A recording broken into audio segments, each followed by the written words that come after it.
All right, so let me get this straight. Yes, ma'am. You trusted this man with your car, and he returned it with a bill for nearly $4,000, and you expect me to believe you had nothing to do with it? That's exactly what happened, ma'am. I did him a favor, and he wrecked my car. That is absolutely not what happened, ma'am. I didn't wreck nothing. She's blaming me for her own problems. Wait, stop. Ms. Collins, what was the favor? He asked to borrow my car, ma'am. His was in the shop, and he had to get to a job interview. I said yes because I'm a nice person. And when did he return it? He brought it back the next morning, but the engine was making a knocking sound. A day later, it died completely. The mechanic said it needs a whole new engine. To you, Mr. Webb, did you hear a knocking sound when you returned the car? No, ma'am. The car ran fine. It was an old car. It had problems, but it was fine when I gave it back to her. How much are you suing for, Ms. Collins? $3,200, ma'am. That's the estimate for the engine. And you, Mr. Webb, how much do you think you owe her? Nothing, ma'am. I don't owe her a dime. I think she's trying to get me to pay for her car falling apart. All right. This is already not passing the smell test. You borrow someone's car for a job interview. That's a big ask. A very big ask. You're telling me you didn't notice anything wrong? No warning lights? No funny noises?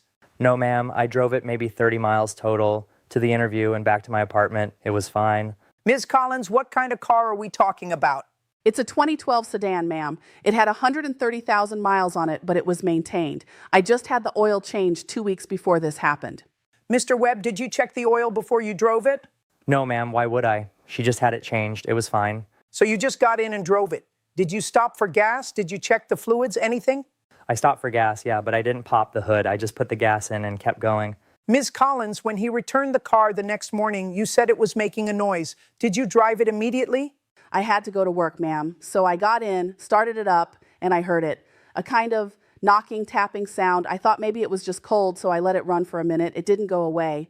And you drove it to work anyway? I had to, ma'am. I can't miss work. It was running, just making the noise. I figured I'd take it to my mechanic on the weekend, but then the next day it wouldn't start. It turned over, but sounded awful, then just died. So you had it towed to a mechanic? Yes, ma'am. He called me and said the engine was seized. He said it had been run without oil or with very low oil, and it destroyed the internals. Mr. Webb, she says her mechanic says it was run without oil. And that's her mechanic, ma'am, not mine. He's going to say what she wants him to say. I checked the oil when I got in the car. It was fine. It had oil. I didn't do anything to it. You just said you didn't check the oil. Now you're telling me you did? Well, I looked at the gauges. The oil pressure light wasn't on. That's what I meant. It wasn't on, so it had oil. The oil pressure light comes on when it's too late, Mr. Webb. That's not a dipstick. Ms. Collins, do you have a witness? Someone who saw the car, saw the condition, or maybe saw Mr. Webb with the car? Yes, ma'am. My neighbor, Mrs. Patterson.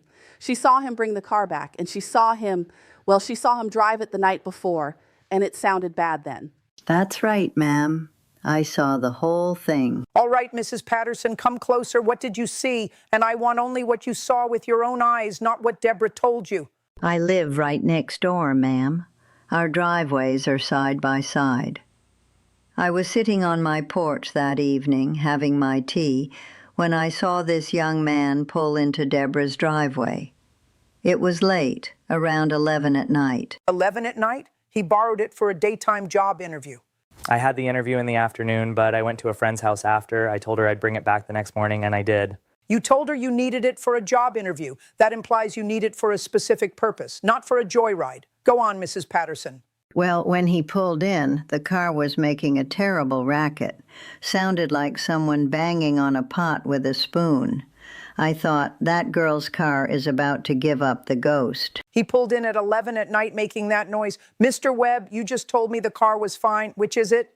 It was fine. I don't know what she heard. Maybe it was a different car. Maybe she's mistaken. She's old. Oh, don't you dare. Don't you dare insult a witness in my courtroom because you don't like what she's saying. Mrs. Patterson, was there any other car on that street making a noise at 11 o'clock at night? No, ma'am. It was quiet as a church.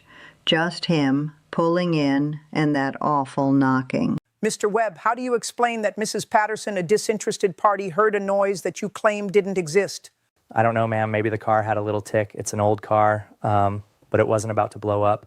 I drove it for hours after the interview all over town, and it was fine. All over town? You went to a friend's house. You didn't go straight back. You used her car on her insurance for your own personal errands after your interview was over. Did you ask her if you could do that? I She said I could borrow it. She didn't put a time limit on it. Ms. Collins, when you lent him the car, what did you say? Did you say, here are the keys, take it for the day, go to the movies, visit your friends, do whatever you want? No, ma'am. I said he could use it to go to his job interview. That's it. He said he'd bring it right back after. I was shocked when he didn't show up that night. So he exceeded the scope of your permission. That's important. That's conversion, Mr. Webb, using someone's property in a way they didn't agree to. Now let's talk about this oil. Mrs. Patterson, did you see Mr. Webb do anything to the car while he was parked? Did you see him put anything in it? Check anything? No, ma'am. He just got out, locked it, and walked away. Didn't look under the hood. Didn't do a thing. Just went inside. And the next morning, did you see him return? You said you saw him bring it back? You mean you saw him leave? No, ma'am. The next morning I was out getting my paper around 7. I saw him come out of Debra's house, get in the car, and drive away. He was gone maybe an hour. Then he came back, parked it, and went inside again. I assumed to give her the keys back. He took it again in the morning? I didn't know that, ma'am.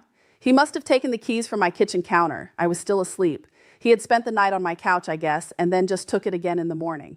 I just needed to get breakfast, ma'am. I was going to bring it right back. I wasn't gone long. It was still fine. You took a car that isn't yours without the owner's knowledge or consent at 7 in the morning to get breakfast, and you don't see a problem with that? I was going to bring it right back. I did bring it right back. It's not a big deal. It is a big deal because it shows a pattern of disrespect for her property. You treated it like a rental car with unlimited mileage. Now, Mrs. Patterson, when he came back that second time at around 8 in the morning, did you hear the car then? I did, ma'am. And that's when I really noticed it. When he pulled in that morning, it was making that same knocking sound, only louder. And then, when he turned it off, there was this kind of clanking sound, like something metal fell off inside. I remember thinking, oh, that poor car. Mr. Webb, a 74-year-old woman with no stake in this game, just described a dying engine. You drove it for hours, ran errands, took it out again in the morning, and you expect me to believe you never heard a thing? It wasn't that loud. Look, maybe I heard a little noise, but it was her car. It was old. It probably had an oil leak or something. I didn't cause it. An oil leak? Ms. Collins, did your car have an oil leak? No, ma'am, never. I kept it in good shape. I always kept the oil changed. There were no leaks. My mechanic would have told me. Mr. Webb, you've changed your story 3 times already. First, the car was fine. Then the oil light wasn't on. Now you heard a little noise and it probably had a leak. What's the truth? The truth is I didn't do anything wrong. I'm not a mechanic. I don't know what was wrong with her car. I just borrowed it and brought it back. You borrowed it and brought it back with a blown engine. That's what happened. Now you, Mr. Webb, you had a car in the shop. What was wrong with your car? It needed a new alternator. So your car was in the shop for an alternator. That's an electrical problem, not an engine problem. So you're familiar with cars breaking down. You know that engines need oil. And you know that if you drive a car for hours and hours, you should probably check the oil, especially if it's an older car you're not familiar with. Did it ever occur to you to be a responsible adult and check it? No, ma'am. Like I said, she just had it changed. I didn't think about it. You didn't think about it. You didn't think about it. You didn't think about the fact that you were driving someone else's property, someone who did you a favor. You just drove it until the wheels fell off, metaphorically speaking.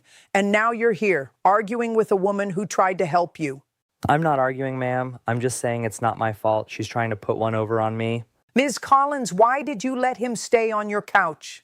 He said he didn't have a way to get back to his place after bringing the car back that night.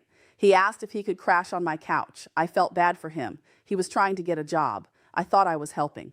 And in the morning, he repaid your kindness by stealing your car again to go get breakfast. I didn't even know he took it until Mrs. Patterson told me just now. I was asleep. He just left the keys on the counter when he brought it back the second time.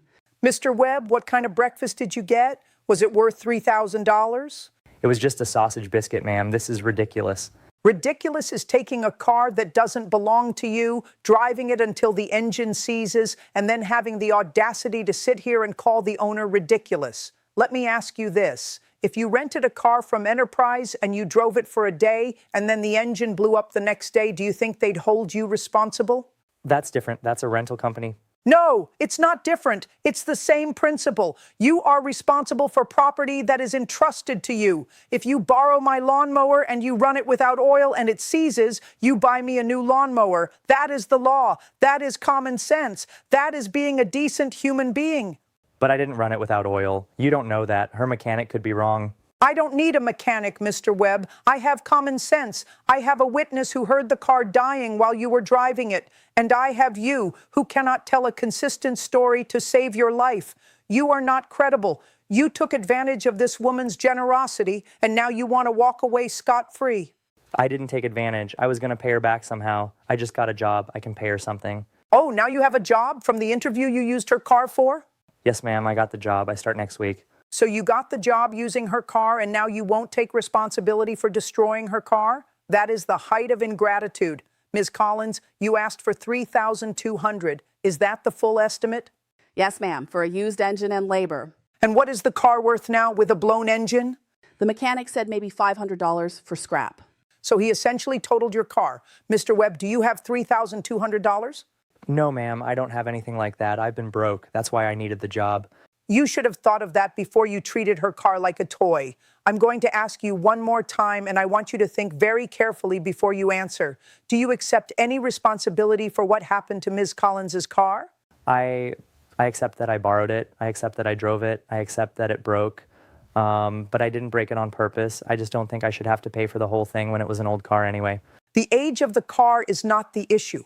The issue is that it was running, it was drivable, and after you used it, it was not. You caused the damage. You may not have done it maliciously, but you caused it through negligence, through not checking the oil, through driving it for hours on end when you had no idea if it had enough oil, through taking it out again without permission.